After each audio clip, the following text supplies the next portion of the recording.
C'est la paracha du Matan Torah. Et dans la paracha du Matan Torah, il y a dans la paracha de Vayetranan, que la Torah nous reprend encore une fois, le Matan Torah, il y a une mitzvah de l'Odaase. Rak ishamer lecha, ushmor nafshecha meod. Vous avez déjà vu une mitzvah avec tellement d'introduction? Fais attention à toi. Fais très attention à ton âme. Ishamer lecha, ushmor nafshecha meod. De quoi? Pen tishkach et adevarim asher ra'u enecha. Que tu n'oublies pas les choses que tes yeux ont vues. Ou fen yasur mi levavcha, et qu'elles ne sortent pas de ton cœur, kol mechai toute ta vie. Vodatam levanecha livnecha, fais-les passer à tes enfants, à tes petits-enfants. C'est quoi ces choses? Yom asher amata lifnei Hashem Elokera bechorev. Tu rappelles-toi le jour où tu étais debout devant Hashem au Har Sinaï. Be'emor Hashem elakeli et ha'am. Ve'idaber Hashem alechem mitoch ha'esh. Hashem vous a parlé de l'intérieur du feu.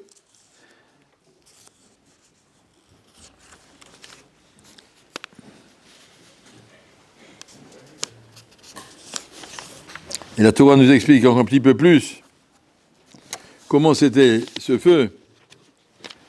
La montagne elle-même, elle brûlait.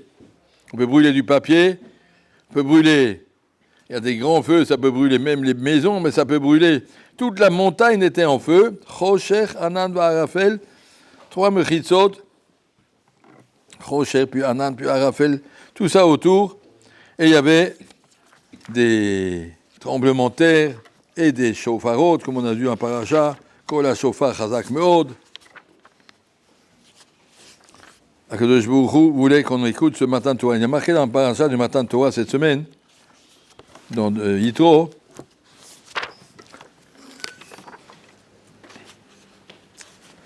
quand les Bnei Yisrael, quand ils ont vu tous ces bruits terrible, ces éclairs, le son du chauffard avait arraché toute la montagne qui était en feu, qui fumait, et tout le monde s'est enfui. Moshe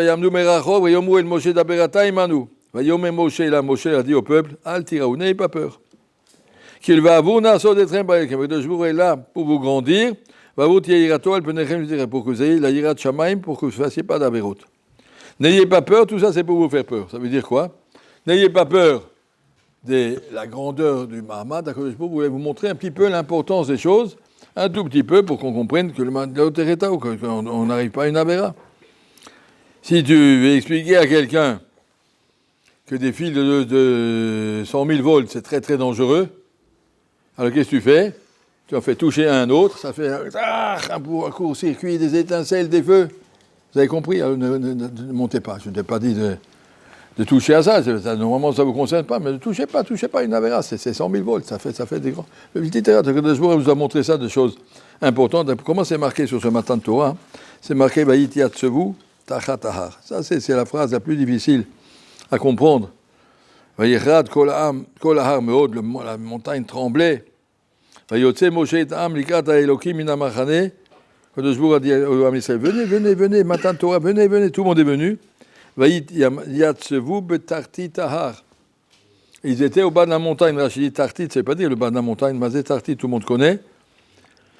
Midrasho Shenitla Shahar Mimekomo, Venirfa Alehem Kegit. Kafa Alehem Har Kegit. Akadosh Baruch Hu a pris la montagne, il leur a posé sur la tête du Ham Israël, il leur a dit Im te kablo et ta Torah mutav, si vous la Torah tout va bien, ou Mimlav, Sham Tegou Atrem, sinon je lâche, vous êtes enterrés là-dedans. Ça veut dire que le Matan Torah, on a beau avoir dit à l'avance, Naaseh Venishma, mais Akadosh Baruch Hu nous l'a imposé. Akadosh Baruch Hu nous l'a imposé de façon grandiose, terrible. Des bruits du feu jusqu'au ciel, des trucs tout à fait impressionnants. Et il y a une montagne sur la tête, qui nous a montré, si vous ne prenez pas la Torah, c'est fini, j'arrête le monde. Décidez, prenez-le. Et c'était voulu ou c'était imposé? La Torah, on l'a choisi, on nous l'a obligé. Et la réponse, c'est que, il fallait qu'on le veuille. Et une fois que tu l'as voulu, c'est très bien. Mazal Tov, magnifique, tu as accepté la Torah. Tu as le sroud de l'avoir accepté. Mais une fois que tu as accepté, que tu saches que c'est pas simplement, je sais pas quoi, le code du club vosgien que voilà, entrer au club vosgien, voilà les instructions, il faut attention, pas cueillir des fleurs et des machins, c'est pas des petites choses. Une fois que tu as accepté la Torah, tu as voulu te montrer, le joueur a voulu nous montrer, c'est très sérieux. Une fois que tu as accepté la Torah, sache qu'un Chilul Shabbat, on a dit hier que M. qui a touché un bouchet, il doit s'évanouir. Weinberg, il raconte, quand il était Bachor, il avait 14-15 ans, c'était un génie. Weinberg, c'était directeur de l'école rabbinique à Berlin, il était l'un des plus grands élèves à Slobodka avant la Première Guerre mondiale, c'était un génie spécial. Et quand il avait 14 ans, il étudiait à Mir, je crois. Il allait chez le Mashgiach, il lui a dit « Qu'est-ce que je dois faire, Rav ?» Hier, j'étais dans la Sougia, je me suis enfermé dans le Cheder Sfarim, là où il y a tous les Sfarim. J'ai commencé à rentrer dans la Sougia, j'ai oublié de faire Mincha. Donc, je vu la nuit, je n'ai pas fait Mincha. Qu'est-ce que je fais? Je sais pas.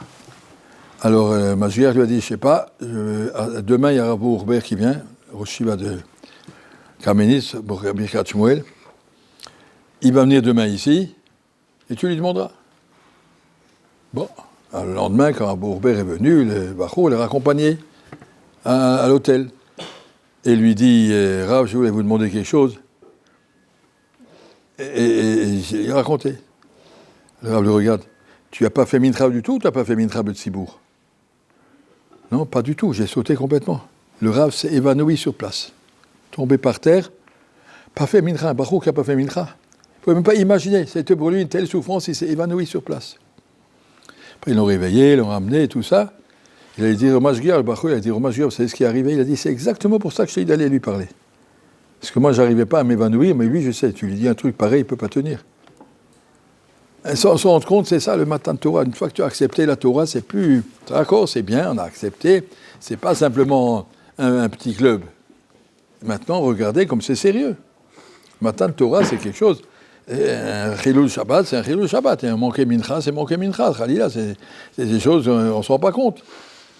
C'est très, très, très grave. Tout est très grave. Tout est devenu très grave. C'est ce que la Torah voulait nous dire. C'est très joli, c'est très bien, vous l'avez pris de votre choix. Je vous félicite. Moshe Rabbeinu, il sera derrière vous. Vous pouvez répéter sans arrêt, Bani, Matem, Hachem, Egrim. Une fois que vous avez accepté ça, vous êtes devenus les enfants d'Akadosh Baruch Hu. Il vous aime, il s'occupera de vous, il vous aidera. Mais de l'autre côté, attention, vous avez pris sur vous.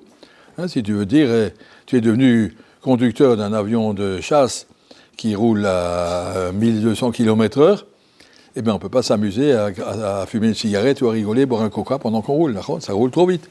Alors, comme ça, c'est la Torah qu'on a reçue. Vous êtes passé dans la division supérieure, la plus élevée. Vous touchez à des choses où vous vivez avec du 100 000 volts. Maintenant, c'est plus la vie facile, simplement les 7 mitzvot de Bnei Noach qu'il faut tenir pour pouvoir passer sur Olam Hazé.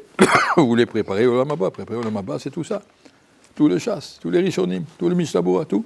Et bien, ça c'est la Torah nous a donné sous cette forme pour qu'on comprenne vraiment que c'est important, qu'on n'est pas en train de tourner autour, mais que c'est vraiment, on a été zoré de recevoir quelque chose de grandiose, mais en même temps, voilà, Shem Yazor.